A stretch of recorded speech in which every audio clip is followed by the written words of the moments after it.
cook sockeye salmon. So this is my favorite recipe on how to make it. So of course we have the salmon, a knife for obvious reasons, a lemon, because I like mine with lemon. Then we have dill, but for mine, I like to use capers, so I brought these. I have some olive oil for the pan, some salt, and pepper. Okay, so let's start cooking. First, we get the oil, and we heat up the pan. Right when you hear that, you always put it down here. Then you just add a bit of oil. And you should always put your hand on top just to see how hot it is. When you put it,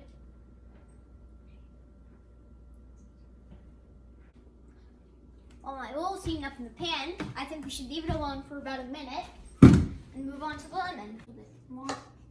Yep. And voila. Now I think that should be heating up by now. I brought all my ingredients back over, and we're over at the frying station. And when I cut up my lemon, this heated up a bit. And you have to do, I like to use a spatula instead of my bare hands. And you're supposed to hear kind of a sizzle.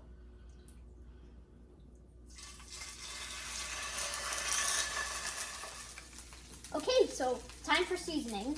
With the dill, this is what you're supposed to add after you do this. But for me, I add capers during while it's cooking.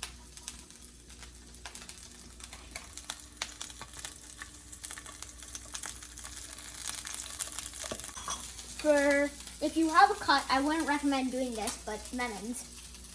So what you're supposed to do is, this is the main ingredient for a bit.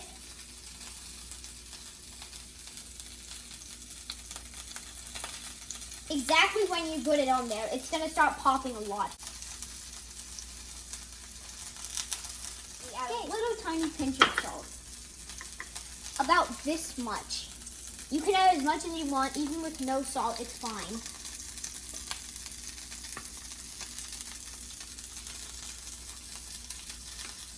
Now we're gonna do some pepper.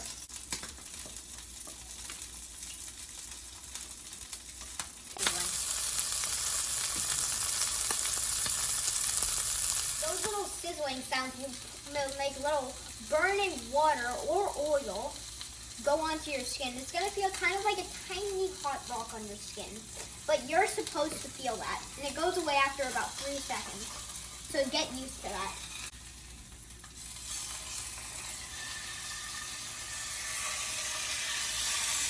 Okay, so we are ready. I think the salmon is done. The first thing that you always want to do is turn off the heat. So, when it is done, take it off. When you're done, we can't forget the dill. So just add a bit of, maybe just a bit more. And the smell is extraordinary. It reminds me of a summer day. Okay, so we finished cooking it, and just a reminder, a good chef always cleans up his mess. So after I eat this, I'm gonna clean up what I did up over there. The salmon is nice and flaky. You can see it's just this raw, so it's not that raw. I like mine a bit raw. That's just how I like it. It expresses more of the flavor. So, the rawness brings out the flavor morally. But if you have it too raw, that's just food poisoning. Hi, my name's Karline Miller, and today I'm going to show you how to make chestnuts roasting on an open fire and with garlic salt and parsley. So first what you do is you take a knife and you cut an X on the flat side of it. Cut it just like that. You don't have to make the X that big. You'll have to do that with all of them.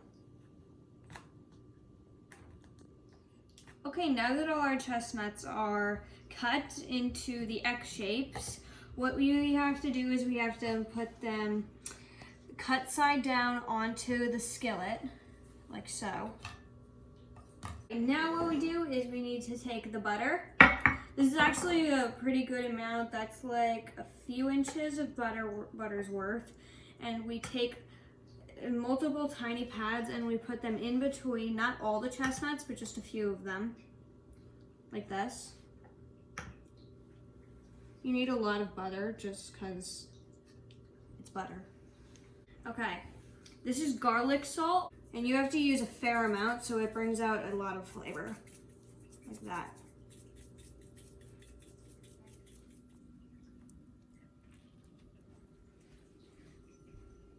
Okay, so now here is our chestnuts on our open fire. There's not much of a flame because you want ambient heat instead of a flame. If you have a flame, it'll just burn. So what we gotta do is we gotta push it in like this, and then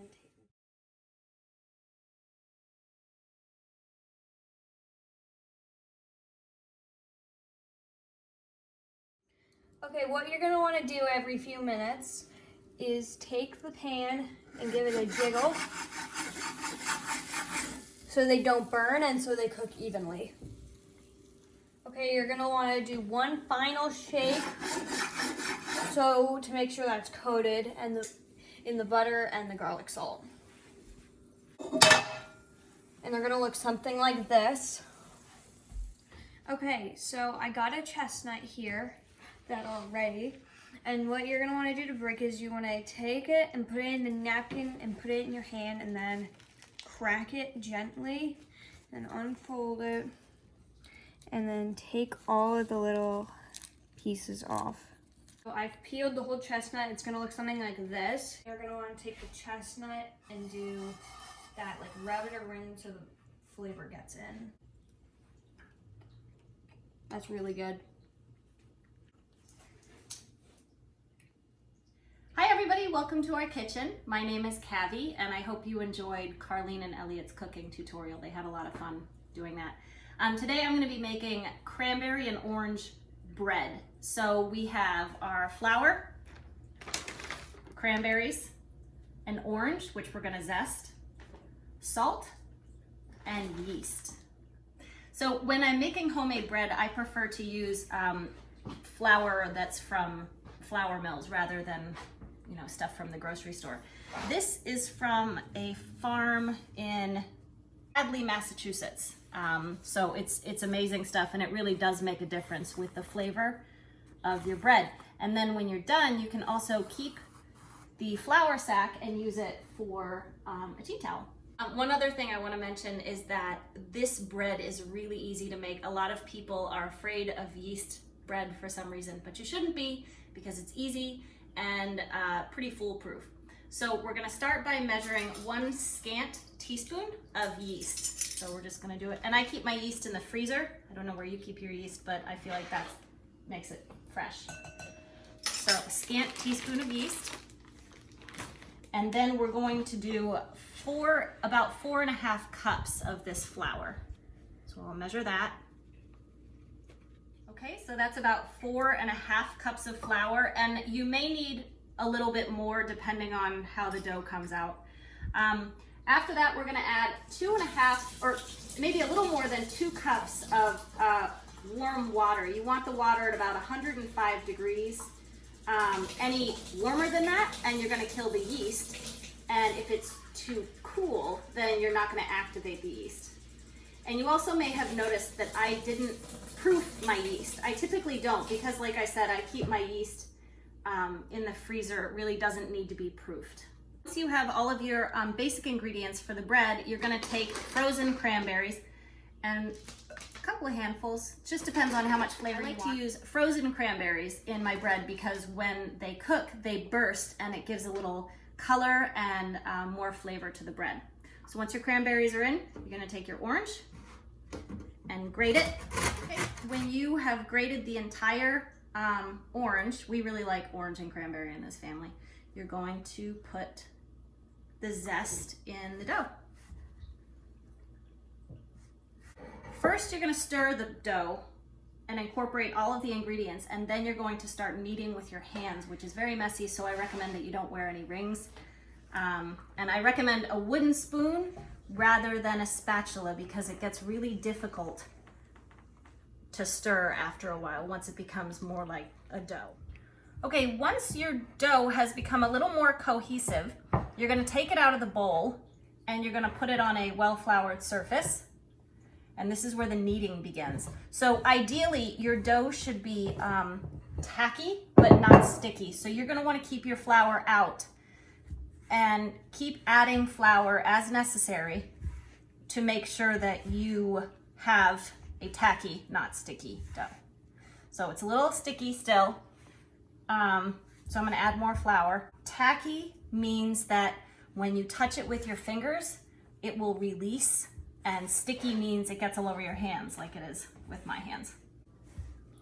So when you're kneading, especially with the loaf with these cranberries, you don't wanna knead too rough. You don't wanna be too hard on your dough because you're gonna squish your cranberries. What you're gonna do is you take the dough, turn it 90 degrees and push. Turn it 90 degrees and put. Gonna add a little more flour if it's sticking to the board.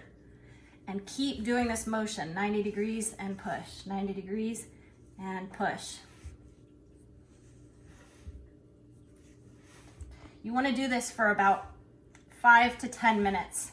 Okay, so something to keep in mind is that you don't want your dough to be too dry because you are gonna be using a cast iron Dutch oven, like the one seen here, to cook it.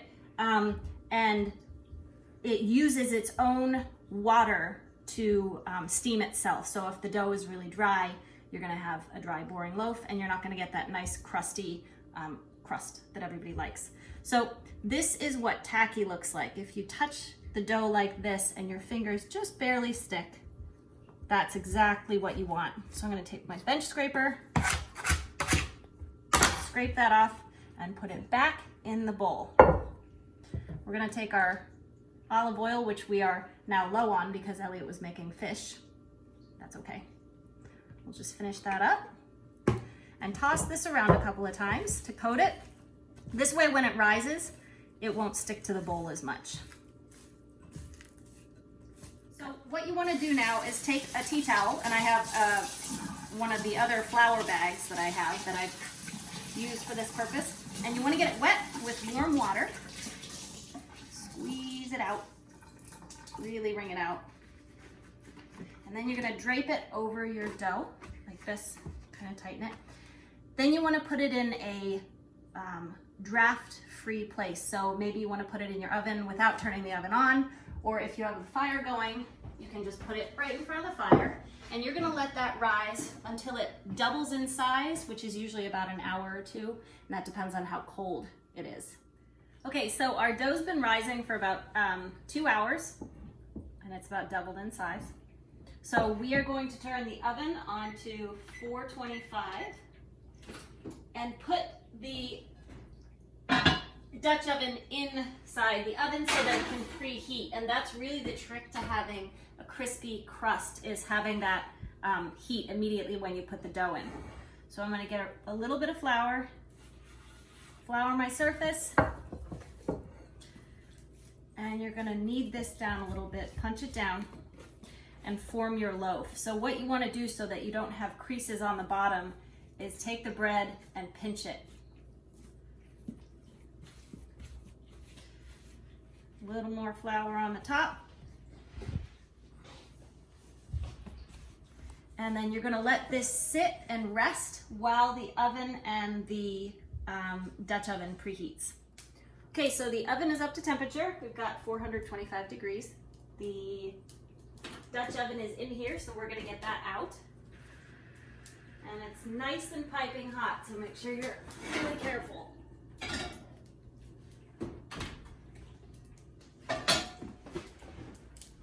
So you're going to score your bread now. You can take a knife, a chef's knife, any kind of knife, paring knife, whatever works for you, and make any kind of design. You can make a square, you can just make a series of slits. When I have a lot of time, I like to take a smaller knife and make a cutout that looks like wheat, so it's kind of whatever you want to do. And then you take your bread and drop it in the Dutch oven. Put the lid on and put it back in the oven. You're gonna wanna set the timer for about 45 minutes. We've had the bread in for about 45 minutes at 425. So now what we're gonna do is take the lid off. We're gonna put it back in without the lid for 12 minutes. Okay, so the timer just went off. We're gonna pull this out.